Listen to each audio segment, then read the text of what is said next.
हंसते। तो अब क्या चाहती हैं आप? मैं चाहती हूँ मुझे अपने नमाज पढ़ने दे, अपना भाई सारी कौन रोकता है? गरीब है, पर ये नहीं पढ़ती, इसकी भी कपड़े भी नहीं है और काम नहीं करती। कौन रोकता है आपको? मुझे सारे हंसते हैं, देखो हंसने दें। आप क्या करना चाहती हैं बताएं?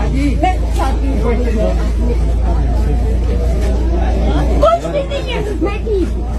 मुझे ठीक हो? नमाज आप लोग पढ़ अगर ठीक हो तो फिर इन्हों ठीक करना थोड़ा काम नहीं।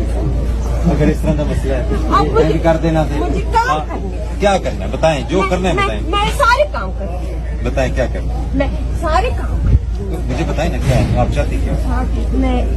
मैं तो कुछ भी नहीं चाहती, मैं तो सिर्फ यही चाहती हूँ कि भाई मुझे नमाज पढ़ने दे, बच्चों को पढ़ने दे, मुझे सारे हंसते। नहीं कोई नहीं, इन्होंने हसन दो, तुम अपनी नमाज भी नहीं काम भी करो, किसी ने कोई रोकया तुम ओदा मनु ना दसना, ठीक है? मन दसना फिर ओदा इलाज करना। तो मुझे कपड़े भी देने हैं ना। आप मेरे दफ्तर आ सकती हो? चलो चलो अपना ये इनके लिए जी कपड़े भिजवा, ठीक है? और 5,000 चाहिए, ठीक है? और साथ दो जोड़े, चले दो जोड़े भी भिजवाते, भिजवा देंगे भिजवा देंगे। मुझे देख के ना हंसता, कोई देखेगा कोई हंसेगा, हम उसका इलाज कर सकते, क्यों साहब से चली गए कोई, ठीक है? चलो कपड़े भी आ जाएंगे।